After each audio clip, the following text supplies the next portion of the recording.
xam nga ni ko mbooleem patriote yi naqarloo. noonu laa ko naqarloo. mais naqarlu ko ngir yeneen yu mu wane. xam nga nomination bi déjà première responsabilité bi incombe au ministre Aliou Sall. waaw décret de nomination loo ci gis. moom moo proposé. Aliou Sall bu munee moom li mu fekkee lépp Pastef dund ko. fekkee ko moom mu nekkoon diaspora. nekk témoin ñu dem ba def ko ministre. mu mun a nommer ku daan saaga Sonko ku daan attaqué Sonko suba ngoon guddeeg bëccëg mooy Aliou Sall moom respecté wut Sonko. ñal benn. Aliou Sall moom gëmut Sonko. Aliou Sall respecté wul victime yi waaye respecté wul patriote yi. bu leen respecté woon du jël koo xam ne démb bi ñu leen di bëgg a rey dafa leen daan attaqué di ko proposer le président de la république muy signé ba le premier ministre di ko contre-signé. femme bi tête la de. waaye foofu laay ñëw si gis nga tête yooyu en fait lii nag dafa révéler loolu gis nga li nga souligné lu am solo la. tête la de. waaw li nga souligné dafa am solo non xaaral s'il te plaît bu ma dagg dafa am solo gis nga li nga souligné dafa am solo xam nga lu mu wane. nguur gi dañu am complexe yenn CV yi. loolu nga gis. waaw dafa am. mais ñoom bëri nañ ay cas. mais non xoolal bu ruube s'il te plaît li may wax dafa am solo. ruube wu ma de. li may wax dafa am solo nguur gi dañoo am complexe yenn CV yi. dama ko gisaat ko. ak ci yenn choix yi par rapport ak yenn poste yi. te li may wax ni mën naa ko démontrer fii bu suuf dañu am complexe CV. loolu waru leen muy benn ay boroomi CV lañ fi jëlee. bu doon CV rek Diomaye duñ ko fal. bu doon CV rek Ousmane Sonko nit ñi duñ bàyyi yeneen nit ñi topp leen dëggu leen toppee jub ak loxo yu set ñoom ci logique boobu la ñu waroon nommer muy ñaar beneen bi xam nga bu fekkee ne Pastef ma continuer ba tey ci faay yi mu ne dafa wane beneen affaire muy présidence de la république ana moyen yi ñu alloué le président ba mu mun def enquête de moralité sur les personnes yu muy nommer lii dafa waree ne président moom filtre bi mu yor ngir nommer nit ñi moo raw rido may ga ku ñëw rek na caraax dugg enquête de moralité moom bu ko kenn waxati ci réew mi amu fi ndax léegi tous les leaders sont sur Facebook ñetti clic ñoo génneel la passé activité leader boobu yëpp.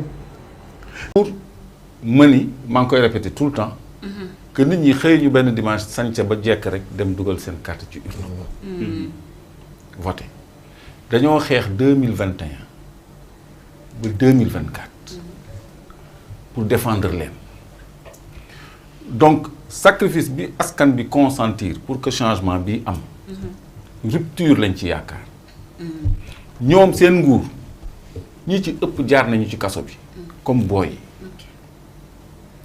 Sonko jaar na ci kaso bi Diomaye jaar na ci kaso bi El Malick jaar na ci kaso bi Birame Souleye jaar na ci kaso bi Waly Bodian ñoom ñëpp jaar nañu ci kaso bi ak ñi leen soutenir kon tey ji rupture boobu ak révolution bi am askan bi ko waral bi ko porté woon dafa am droit de regard ak droit ñu demander ay comptes parce que dañ cee bokk ñoom dañ ci impliqué wu ci seen alal ci seen liberté ci seen bakken ak ci seen citoyenneté ku ci nekk même boo defee 1000 francs essence ci sa Jakarta topp ci cortège sax contribuer nga même boo jëndee t-shirt buy jar 3000 francs wala 2000 francs contribuer nga boo répondre fundraising contribuer na bu ñu tojee sa bët wala ñu tëj la kaso contribuer nga boo nekkee ci plateau di xeex di défendre contribuer nga donc dafa am benn démarche participative boo xam ne askanu Sénégal peuple Sénégal surtout la jeunesse dañu impliqué wu ci ni réew mi doxee donc ñoom dañu teg benn équipe boo xam ne dañ ci am yaakaar ci wàllu ay rupture on a eu le cas de Samba Ndiaye nit ñi génnee ay démbam ay position démbam ba mu indi woon sax benn réero ci ni ko président gisee ak ci ni ko premier ministre gisee mais toujours est-il que décret bi jël nañ ko à préciser décret président premier ministre moo koy contresigné ñaari signature moo ci nekk loolu ñu koy fàttaliwaale bon ñu dem ba tey jii nii ñu indil ñu cette dame là que man je connaissais pas que je découvre par ses positions d'hier mais c'est pas ça qui compte c'est son attitude communautariste qui compte parce que affaire u nee ko bandum lay dawal parce que gis naa benn postam bu mu def. Communautarisme tu as vu le poste non. Oui. Toi tu es journaliste informé moom dafa bind ni ñëpp ñu fi tekki te baax. seen cosaan alpulaar la. commencé ci maam yi borom xam-xam yi nitu diine yi ba ci cadre yi fi nekk yëpp ñi fi am solo ñi fi compétent ñëpp ay alpulaar lañu. ba noppi ni vive la xaw ma. bi ma gisee loolu ñu ne sociologue la man après dama am problème. Voilà léegi kon son diplôme de sociologie là c'est pas ça qui compte c'est la moralité qui compte te président Bassirou Diomaye ci discours am à la nation dafa ne. du ñu permettre ci réseaux sociaux yi. ak ci presse classique bi nit ñi di saper la cohésion nationale par le communautarisme wax na bokk na ci communautarisme ak yeneen attaques yi nga xam ni day saper le tissu social. kon kii nga xam ne. moom dafa woote neeta ko bandu en dehors de attaque politique yi muy attaqué parce que farul woon ak ñun donc c'est normal que mu ñu attaqué politiquement mais l'esprit de Aliou Dembourou Sow l'esprit de Macky Sall ak ay nitam yi nga xam ni dañ ko commencé woon a véhiculer ku porter loolu je crois que balaa nga koy nommé war nga ko seetaat bu baax mais léegi le problème mooy li Cheikh Ousmane wax du ñu càmbar profil yi ñu leen di proposer ñan lañu. mais tu penses que le ministre Aliou Sall li ngay wax ni yëpp xamu ko woon. il se peut que xam na ko parce que il paraît que moom moo ko proposé. mais ñi nga xam ne la ñuy proposer président ak premier ministre war na am ñu leen koy saytul parce que comme ni ko Cheikh Ousmane waxee saytu léegi dafa yomb da ngay dem ci internet tàppe Clédor ñu génne la lépp ci Clédor. tout à fait nga tàppe Awa ñu génne la lépp ci Awa. te fii ñëpp a xamante ba noppi tu as des services de renseignement. lu ñuy jëriñ laa bëgg waaw am nga tous les outils pour vérifier ki ñu lay proposer ci liste bi mooy kan parce que yow amoon nga coowu Samba Ndiaye. donc comme am nga coowu Samba Ndiaye donc désormais képp ku ñu la indil war nga am ñoo xam ne ñoo koy saytu. mais mon Clédor moi je pense que ñoom ils sont suffisamment renseignés moi je pense que ñoom compétence la ñuy jiital. ce régime là non compétence rek doyul parce que. ñi fi compétent rek ñoo sàcc suñu alal. ñi fi compétent rek ñoo rey suñuy doom. ñi fi compétent rek ñoo fi def ndeyu ñaawtee fi am Sénégal yëpp. dafa sori bu doon compétence rek la ñoom duñ leen fal. voilà mu ngi noonu. bu doon compétence rek la ñu. confortant li ñuy gisagum doyuñu li ñuy gisagum doyuñu warul demee nii balaa maa dee.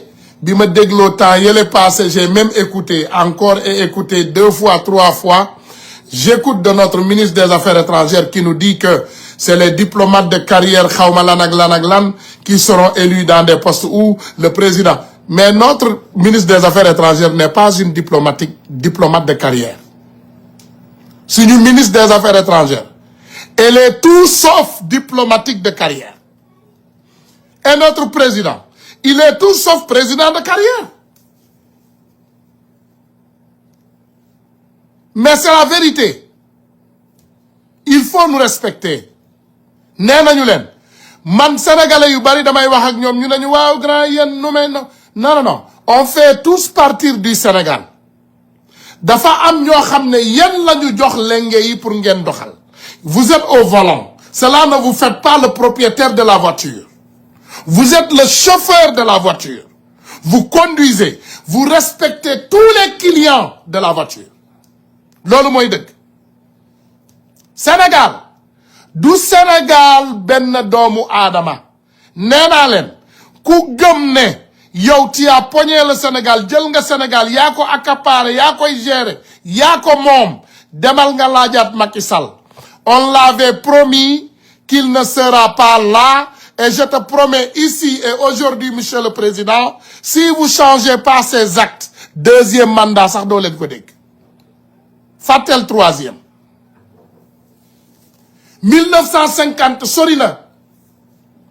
soo leen changé wul actes yi, les Sénégalais nous allons prendre nos responsabilités. te billahi waxuma la 2e mandat. nee naa leen man Ousmane laa tudd. ki ñu gën a gëm ci Sénégal Ousmane Sonko la tudd man Ousmane Tounkara laa tudd mon nom est engravé dans l'histoire du Sénégal nee naa la soo leen changé wul acte yi soo leen ko changé wul waxuma la deuxième mandat de forget it du am you never gonna have it bul fàtte ne Senghor rajo yee ko daaneloon Abdou Diouf rajo yi Ablaye Wade télé yi ñoo ko daaneel Macky Sall réseaux sociaux yi et à votre temps monsieur le président les réseaux sociaux dañu takkarnaase boo xam ne lu ñu bëgg a décider yéen gis ngeen ko ci Sénégal dans 10 minutes mu yegg fépp on refuse et on n'accepte pas que vous pensez que vous avez pogné ce Sénégal jàppaloo fu dëgër